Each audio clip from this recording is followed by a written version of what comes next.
저와 함께 나누실 하나님의 말씀은 요한 1서 4장 1절부터 12절까지의 말씀입니다. 신약성경 요한 1서 4장 1절부터 12절의 말씀, 우리 한 절씩 교독합니다. 사랑하는 자들아, 영을 다 믿지 말고 오직 영들이 하나님께 속하였나 분별하라. 많은 거짓 선지자가 세상에 나왔음이라.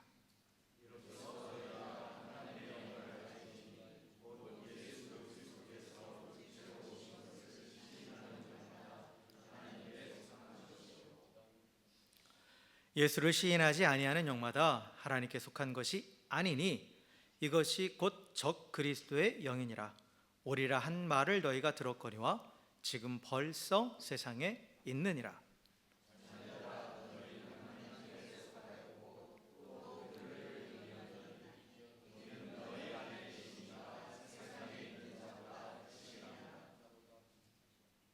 그들은 세상에 속한 거로 세상에 속한 말을 하매 세상이 그들의 말을 듣느니라.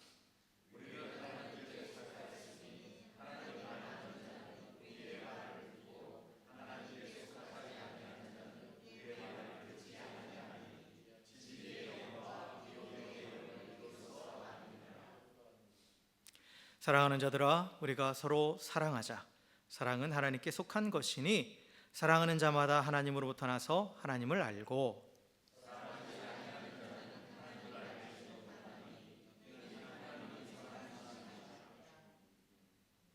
하나님의 사랑이 우리에게 이렇게 나타낸 바 되었으니 하나님이 자기의 독생자를 세상에 보내심은 그로 말미암아 우리를 살리려 하심이라.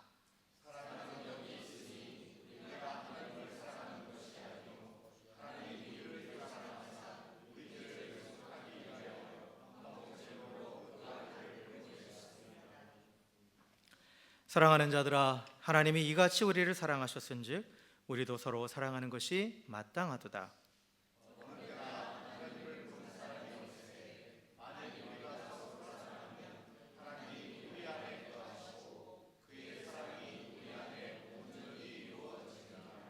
아멘, 아멘. 할렐루야, 할렐루야. 예, 우리 옆에 계신 분하고 이렇게 인사하겠습니다. 주의 사랑으로 사랑하고 축복합니다. 인사하겠습니다.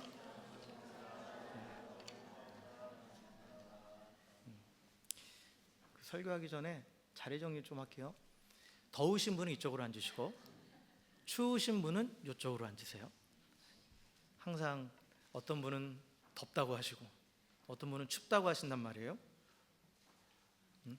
그렇기 때문에 이렇게 오늘같이 애매한 날은 에어컨을 켠 쪽에는 더우신 분들이 앉으시고 이쪽은 좀 추우신 분들이 이쪽에 앉으시면 좋을 것 같아요. 자, 오늘 말씀은 사도 요한이 교회들에게 쓴 편지인 그 요한 1서의 말씀이죠. 사도 요한은 그 요한 1서를 쓰면서 사랑에 대해서 참 많이 강조를 합니다. 그러면서 또한 그 강조하는 건 뭐냐면 하나님과의 사귐이에요.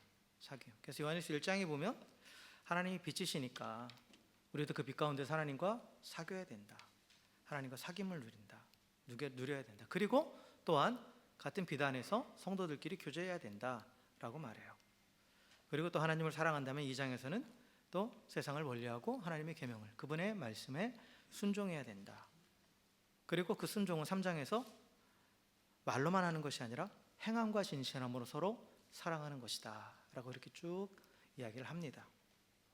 그러면서 이제 4장에 들어서서 이제 요한은 또 지금까지 내용에서 사랑에 대한 얘기도 하지만 또 그 전에 아주 중요한 경고의 말씀을 먼저 던지고 있어요.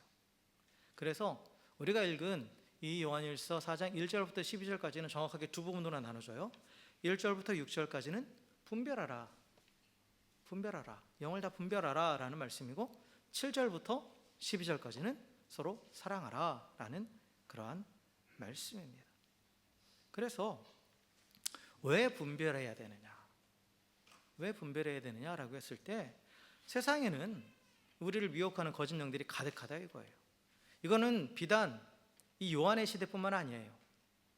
그리고 말세의 마지막, 우리가 뭐 예수님 오시기 직전 그때만이 아니에요. 이 미혹하는 영은 처음부터 있었어요. 그죠? 사단은 처음부터 미혹했죠. 아담과 하와를 처음부터 유혹했어요. 거짓으로 유혹하는 게 미혹입니다. 정신을 혼미하게 만들고 그러면서 유혹하는 게 미혹인데, 그건 처음부터 있었어요.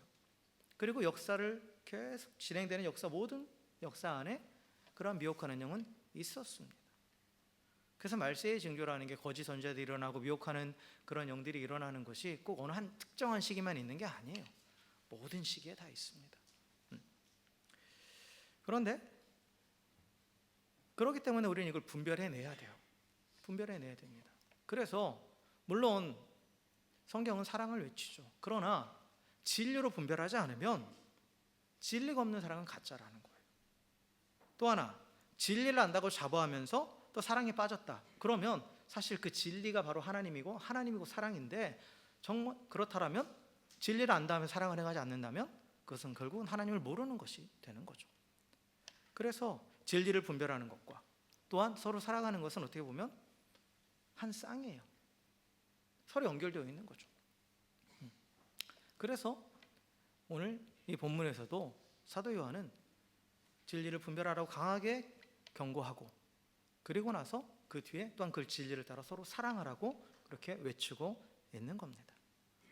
그래서 오늘 이 본문의 말씀을 보면서 우리가 이 진리를 분별하고 그리고 또한 진리를 따라 하나님의 사랑을 온전히 실천하는 삶이 어떤 삶인지에 대해서 한번 나눠보려고 합니다. 자, 오늘 1절에 보면 사도 요한이 사랑하는 자들아 라고 부르죠. 사랑하는 자들아 라고 불러요. 아주 포근한 부름이죠. 그렇죠? 그런데 그 뒤에 나오는 명령은 사실 좀 강하죠. 강한 경고예요. 뭐냐면 영을 다 믿지 말고 어떻게 하라? 하나님께 속하였나?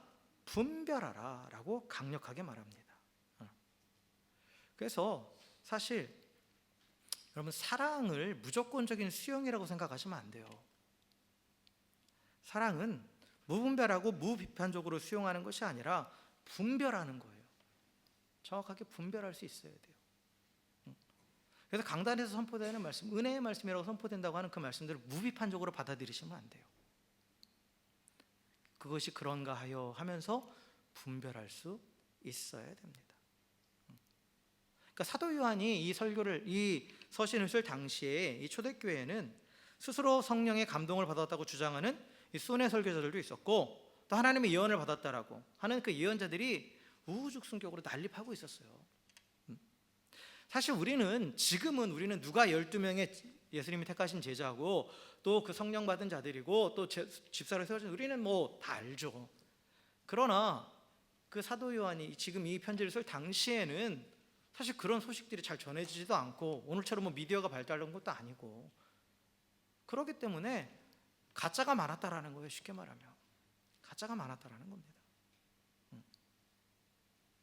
그래서 요한이 지금 뭐를 얘기하냐? 모든 영적 주장들을 검증하고 분별하라는 거예요. 그냥 막 받아들이지 말라라는 겁니다. 왜냐? 이 영적인 분별은 이 개인의 신앙에 있어서도 중요하지만 또한 교회의 생존과도 직결되어 있는 문제였기 때문에 그런 거예요.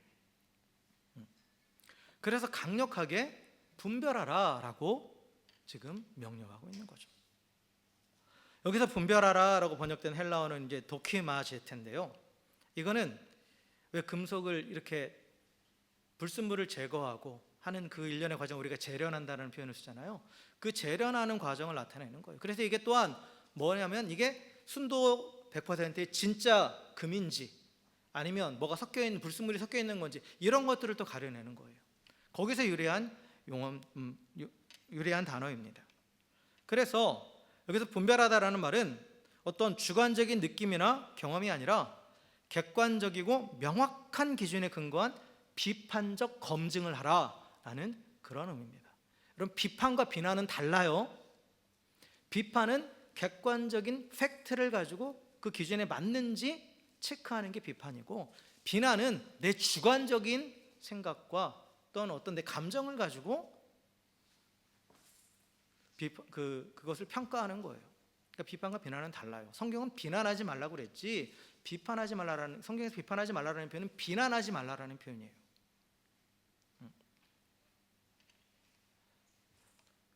그래서 정확한 비판은 할 수 있어야 돼요. 정확한 기준을 가지고. 그리고 이 분별하는 것은 사도 요한이 목회자들한테만 한 얘기가 아니죠. 모든 성도들에게 분별하라고 말한 거예요. 이 모든 성도가 갖춰야 될 필수적인 은사이자 책임입니다. 제가 이 성도들이 갖춰야 될 은사라고 표현했잖아요. 그렇죠? 은사는 하나님의 선물이에요. 그럼 성도 안에 이 분별하는 은사가 있다라는 거예요. 어떻게 이 분별하는 은사가 있죠? 성도 안에 누가 계십니까? 성령님이 계시잖아요. 성령은 지혜와 분별의 영이에요. 그렇기 때문에 성도는 누구나 다 분별할 수 있어요. 성령의 인도하심을 따라서, 성령의 도우심을 따라서 하나님 말씀을 이해되고 해석되고, 그러므로 뭔가 옳고 그른지를 분별할 수 있는 그 능력이 이미 성도 안에 있습니다. 그걸 사용하지 않기 때문에 그런 거예요. 그래서 하나님께서 책임을 부여하실 때는 그 능력도 함께 해주신다고 말씀드렸죠. 그래서 분별하라고 명령했을 때는 분별할 수 있는 능력도 이미 주신 거예요. 그렇기 때문에 성도는 분별할 책임이 있습니다. 분명히 기억하십시오. 분별하지 않는 건 본인 책임이에요. 아무리 누가 좋은 말로 현혹한다 해도 거기에 넘어가는 건 최종적인 책임은 본인이 지는 겁니다. 그리고 왜 이렇게 분별하라고 명령했느냐라고 했을 때 뒤에 뭐라고 말해요? 거짓 선지자들이 많이 세상에 나왔다라고 말하죠. 이미 나왔다 이거예요. 이미 나와 있다. 근데 아까도 말씀드렸지만 이런 거짓을 전하는 거짓 선지자는 사도 요한의 때뿐만이 아니고 그 이전에도, 그리고 그 이후에도 계속 있어 왔습니다. 지금도 여전히 활동하고 있죠. 그렇기 때문에 성도는 항상 깨어서 분별해야 됩니다. 제가 드리는 말씀도 분별하셔야 돼요. 여러분들이 저를 믿어주시는 건 감사하지만 제가 엉뚱한 소리를 했을 때 그건 아니라고 정확하게 판단하실 수 있어야 돼요. 오늘 한국교회 목회자들이 이상한 소리 하는데 한국교회가 이상하게 변해가는 이유는 뭐냐? 무비판적으로 받아들이는 성도들 책임도 있어요. 그래서 성도는 이미 그 안에 성령께서 분별할 수 있는 능력을 주셨음을 믿고, 그래서 하나님 말씀을 가까이 하고 또 복음에 굳게 서서 분별해 내야 됩니다. 당시 이 사도 요한 당시 교회 가운데 큰 영향을 미친 이단 사상이 있었어요. 그게 뭐냐면 영지주의입니다. 영지주의에 대해서는 많이 말씀을 얘기하잖아요. 사실 이 사도 요한이 그 요한일서를 쓴 목적도 그 영지주의에 대한 배격이에요. 그 영지주의는 어디서부터 비롯됐냐면 그 영은 선하고 육은 악하다라는 헬라의 이원론적 사상부터 비롯됐어요.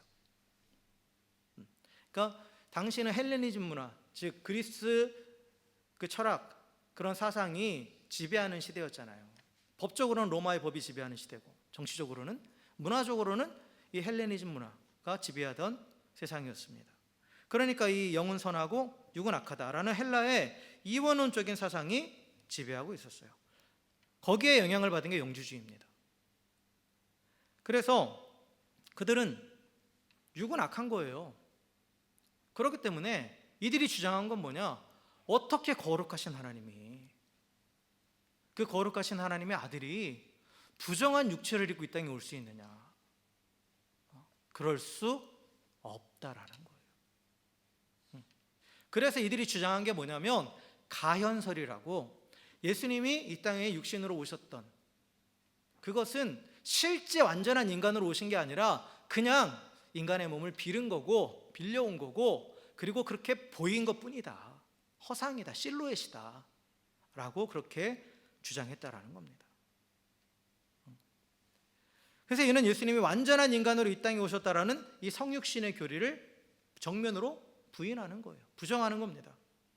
그리고 이것은 예수님이 육신으로 오셔서 우리의 모든 죄를 지시고 십자가의 고통을 당하시고 죽으셨다가 또한 다시 육신으로 부활하셨다는, 완전한 육체로 부활하셨다는 복음의 핵심을 근본적으로 파괴하는 그런 아주 치명적인 가르침이었어요. 그래서 물질과 육체는 본질적으로 악하거나 무의미하며 영만이 선하다라는 이 영지주의적 이분법적인 사고는 이 당시 초대교회에 지대한 영향을 미쳤어요. 아주 안 좋은 영향을 미쳤습니다. 그래서 그들은 이 영적 성숙을 어떻게 봤냐면 육체 욕망을 억누르는 것을 영적인 성숙으로 봤어요. 그러니까 철저한 극단적인 금욕주의로 가는 거예요. 그런데 또 하나 반대적으로 뭐냐면 철저한 쾌락주의로도 가요. 뭐냐면 어차피 육체는 썩어질 거야, 의미 없어. 우리가 구원받는다라는 것은, 이들이 주장하는 구원은 뭐냐면 신비한 지식을 깨달아서 영적으로 구원받는 거예요. 어차피 육은 부정한 거니까. 그런데 어떤 구원에 관한 신비한 지식을 깨달으면 그 영이 구원받는다 이거예요. 그러면 이제 육은 내가 어떻게 살아도 상관없다라는 거죠. 그러니까 철저한 쾌락주의로도 빠지는 거예요. 여러분 혹시 기억나세요? 세계사 시간에 그리스 로마 철학에서 비롯된 두 개 양대 그 사상이 있잖아요.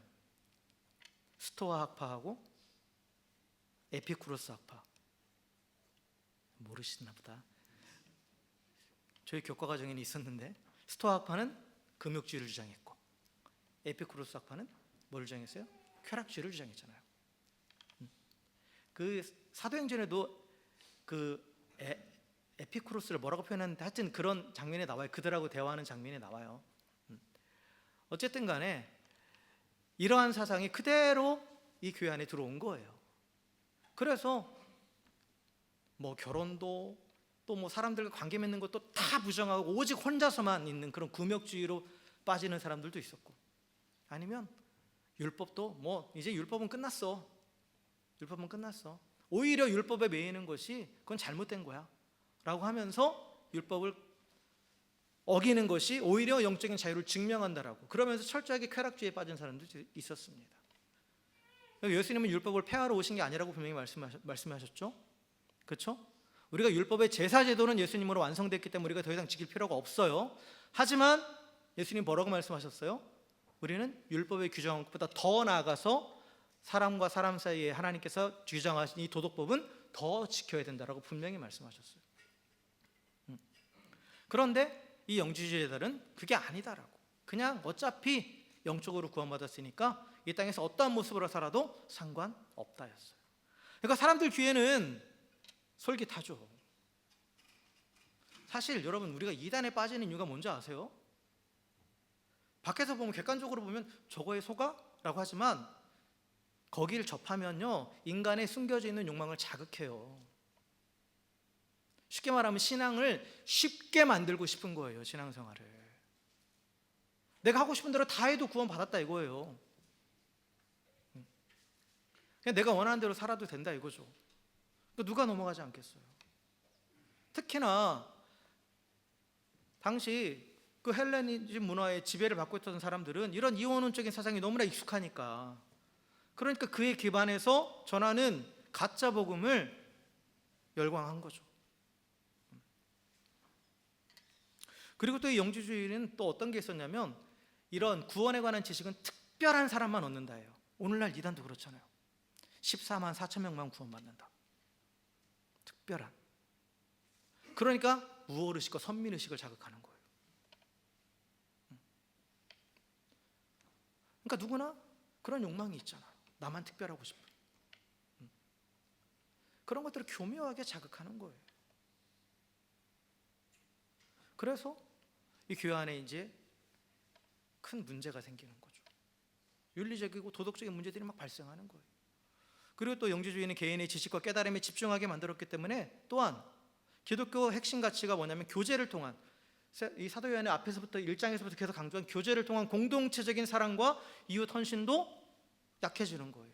그냥 나만 깨달으면 되고 나만 하나님 앞에 나가면 되고, 그걸 주장하다 보니까.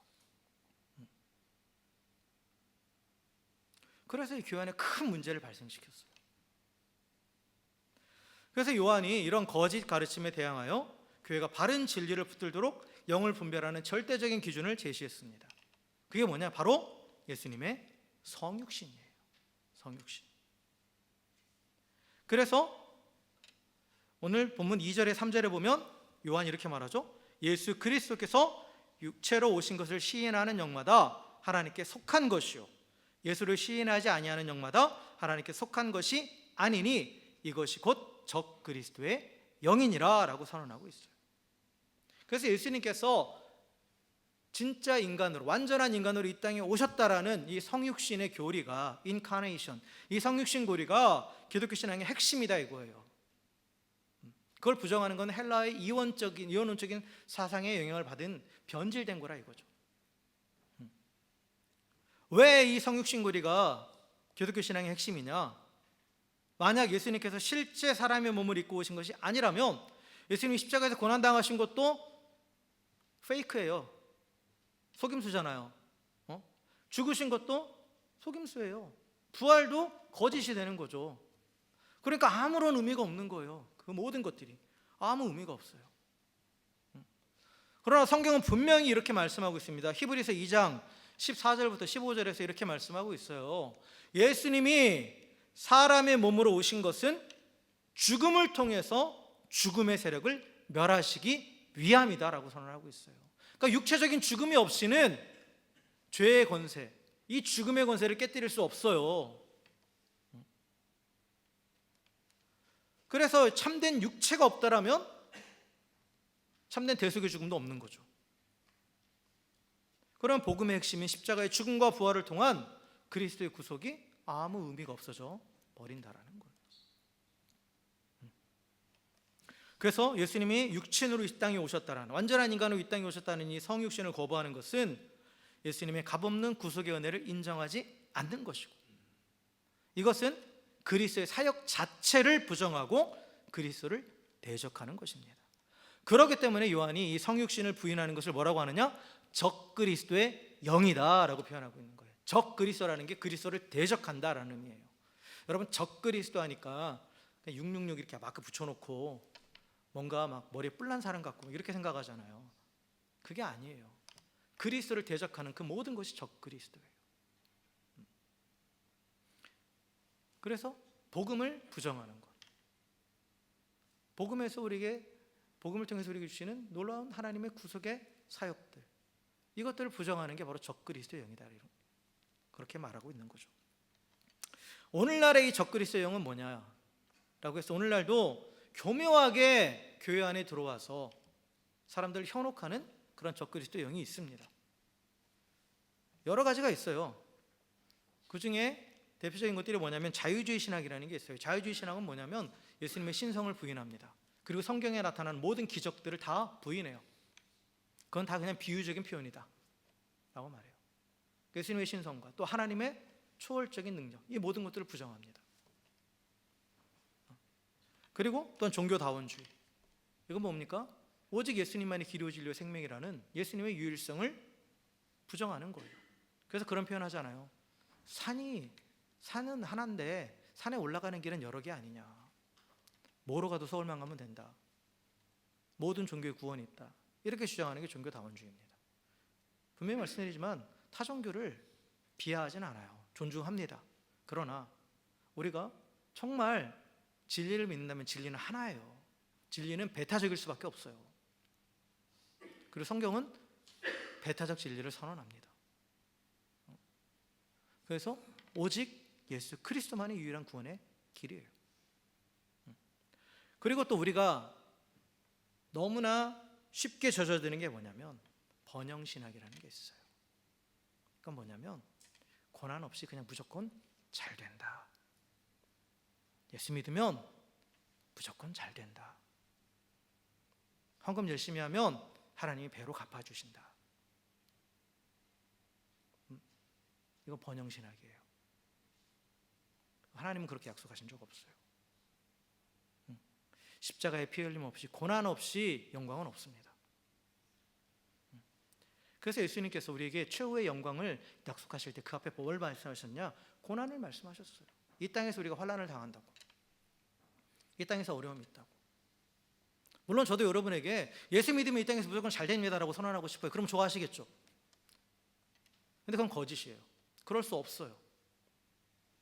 하나님이 우리에게 약속하셨고 또 예수님이 이 땅에서 사시면서 보이셨던 건 뭐냐면 아무 문제 없는 편안한 삶이 아니었어요. 고난이 오지만, 어려움이 있지만 그 가운데서 하나님이 함께 하셔서 평안을 누리게 하시는 삶이었어요. 하나님의 약속은 뭐냐? 내가 너희와 항상 함께 한다예요. 예수님도 임마누엘, 우리가 어떤 상황이 있든지 함께 하셔서 그 모든 어려움들을 이겨내게 하시고 그 안에서 평안을 누리게 하시겠다라는 거예요. 편안한 삶을 약속하신 적은 없습니다. 예수님만 봐도 그렇잖아요. 편안한 삶 사신 적 없잖아요. 이 땅에 오셔서. 예수님의 제자들도 그렇고. 그런데 예수님을 따르는 제자라고 하면서 편안한 삶을 바라보고 있다면 다른 길을 가고 있는 거죠.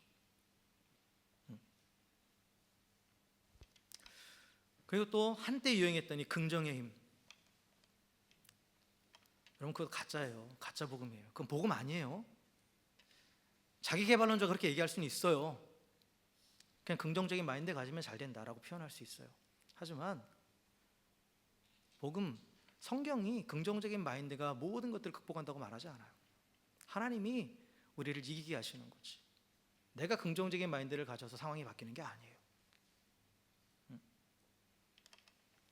그래서 사실 이 피 흘림 없는 고난을 얘기하지 않는 번영신학이나 그저 그냥 긍정의 힘만을 강조하는 것은 육체로 오신 예수님, 고난받는 종, 그것을 부인하는 거짓 가르침과 같은 거죠. 그래서 이 적그리스도의 영, 이 거짓 가르침은 되게 매혹적입니다. 솔직히 말해서. 그잖아요. 되게 매혹적이에요. 그러니까 쉽게 넘어가는 거예요. 하지만 이것은 복음을 헛된 것으로 만드는 것이고 복음을 대적하는 것입니다. 그리고 적그리스도 영에 사로잡힌 자들은 하나님을 안다 하지만 실상은 모르는 자고 하나님께 속하지 않고 세상에 속한 자들입니다. 근데 그들은 자기만 그러지 않아요. 어떻게 하든 교회로 들어와서 성도들을 현혹하려고 해요. 교묘하게 들어와서 듣기 좋은 말을 자꾸 해주는 거예요. 강단에서도 듣기 좋은 말을 선포하고 또 옆에서 계속 듣기 좋은 말을 들려주는 거예요. 그러면서 구원의 길에서 떠나게 만들고 교회를 무너뜨립니다. 자기만 멸망하는 것을 끝나는 게 아니에요. 다른 사람도 같이, 물귀신 작전이에요. 같이 그 길로 끌어가는 겁니다. 그래서 성도는 듣기 좋은 말만 들으려고 하면 안 돼요. 거짓 가르침을 분별해내야 됩니다. 성경이 뭐라고 말씀하셨는지를 정확하게 봐야 돼요. 예수님이 하시지도 않은 말씀을 했다라고 그렇게 받아들여서는 안 됩니다. 듣기에는 좋지만 멸망으로 인도하는 거짓 가르침, 즉 넓은 문, 넓은 길로 가는 것이 아니라 예수님 뭐라고 말씀하셨어요? 좁은 문, 좁은 길, 그러나 그 뒤에는 생명이 있다라는 그 길로 가야 되는 거죠. 그 생명으로 인도하는 진리를 따라 가야 됩니다.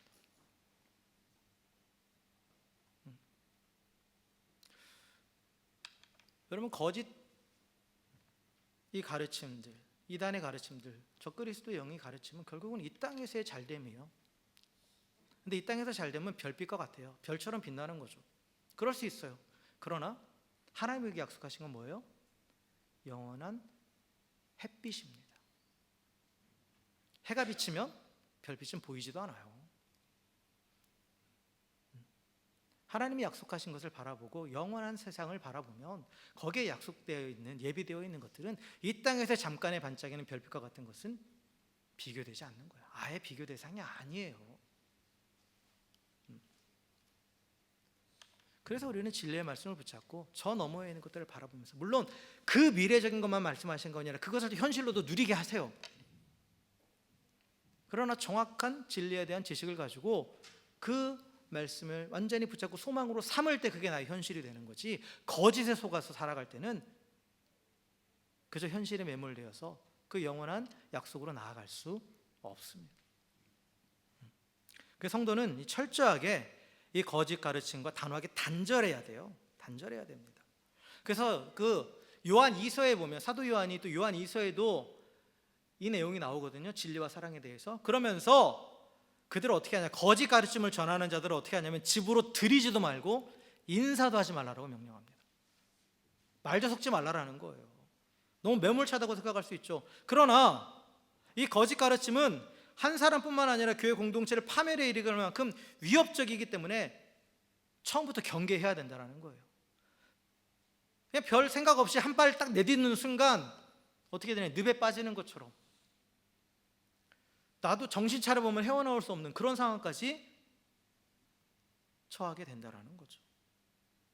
그렇기 때문에 성도 개개인뿐만 아니라 신앙 공동체는 이단의 가르침이 침투하지 못하도록 진리의 말씀으로 든든한 방어벽을 세워야 됩니다. 그리고 내 안에 있는 성령님을 의지해야 돼요.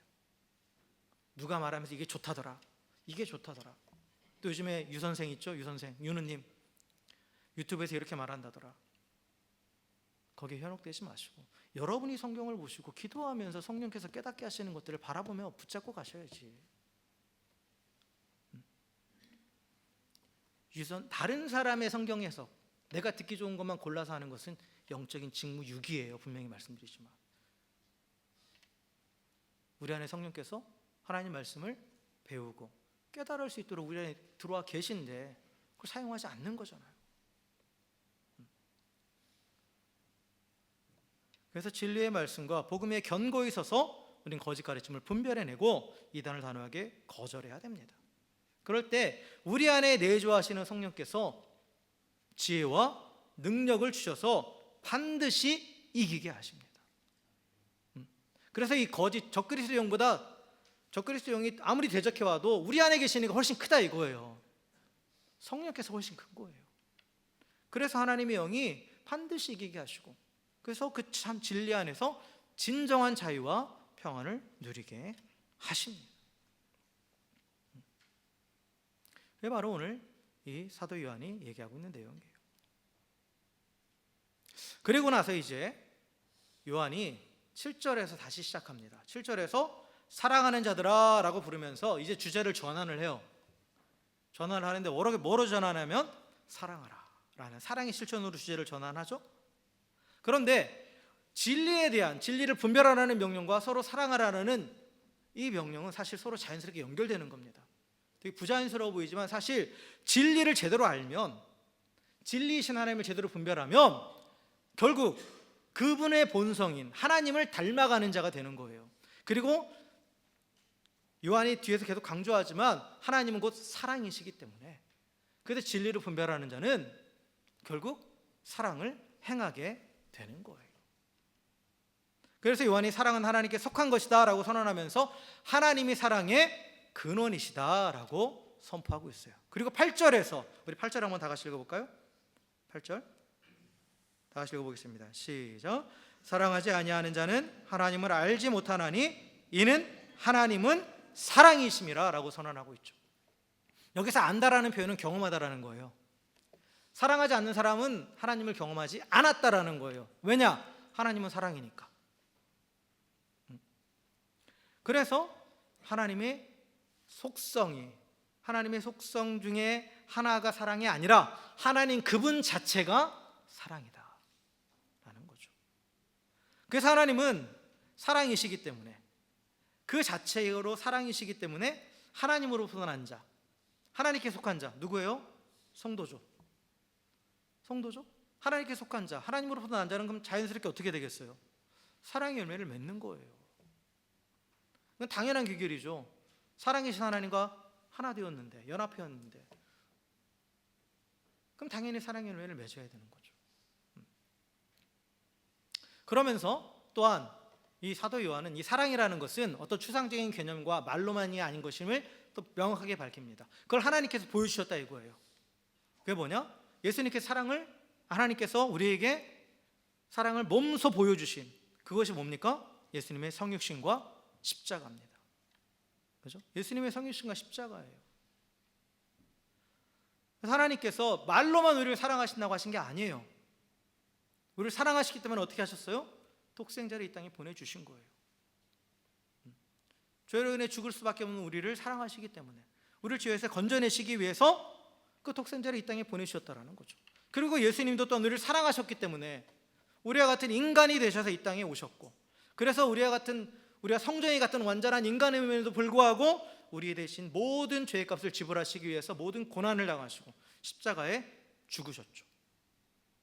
그래서 예수님께서 이 속죄의 제물과 화목 제물, 우리를 대신하신 그 대속 제물이 되셨기 때문에 우리가 구원받았어요. 그럼으로써 하나님의 사랑이 우리에게 나타난 거예요.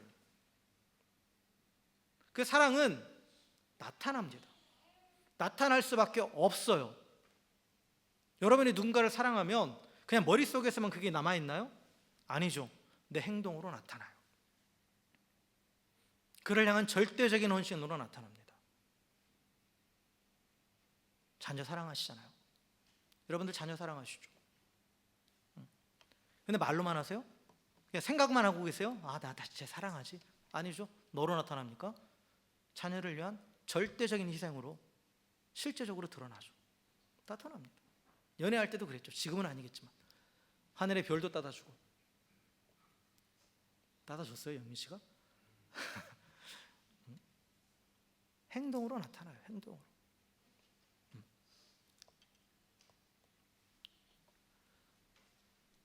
그리고 이 사랑은 먼저 하신 사랑입니다. 먼저 베푸는 거예요, 항상. 그래서 하나님이 먼저 우리를 사랑하셨다라고 선언하고 있죠. 우리가 자격이 있어서 받은 게 아니라는 거예요. 노력해서 얻어낸 게 아니라는 거죠.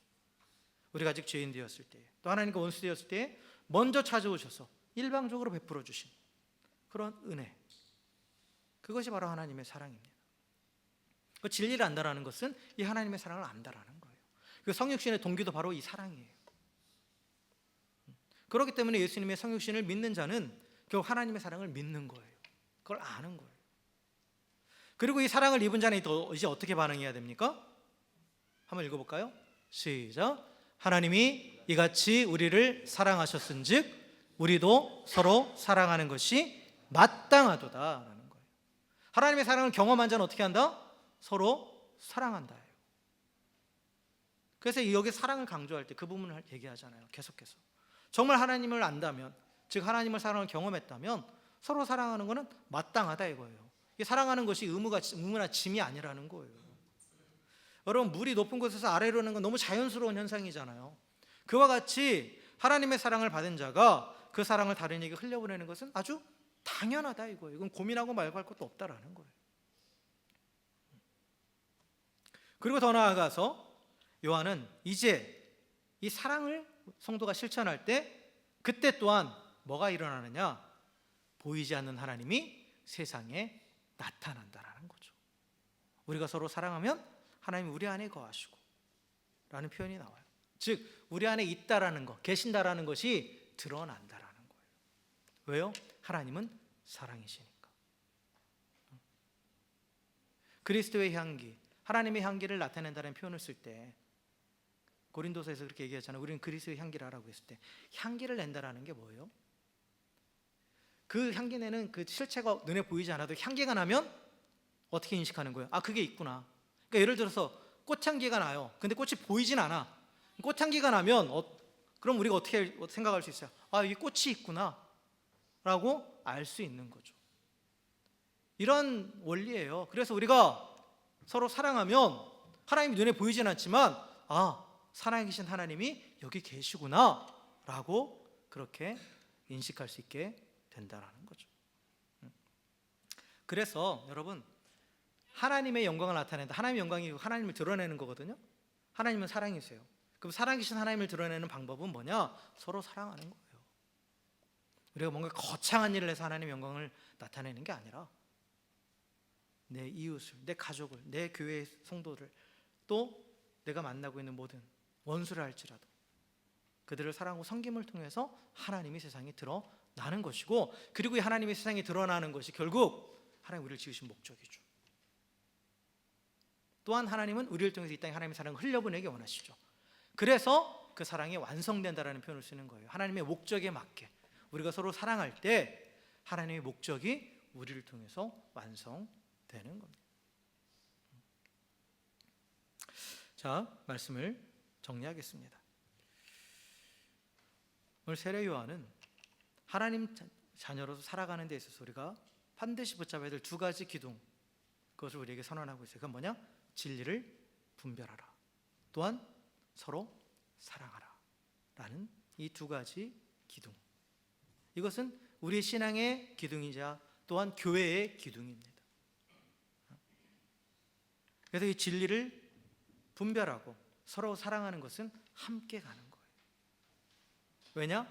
진리라는 것은 어떤 추상적인 개념이나 교훈이 아닌 하나님이 어떤 분이신지를 나타내는 거고, 그걸 분별하는 것은 그 하나님을 알아가는 거예요. 결국은 사랑이신 하나님을 알아가면 결국 진리는 결국 뭐로 이어지는 거예요? 사랑으로 이어질 수밖에 없는 거죠. 여러분, 진리를 통해서 하나님 사랑을 깨닫고 계십니까? 그렇다면 우리의 삶은 사랑의 행위로 나타날 수밖에 없는 거죠. 우리는 하나님께서 죄인인 우리를 사랑하셔서 독생자를 메시아로 보내주셨음을 믿습니다.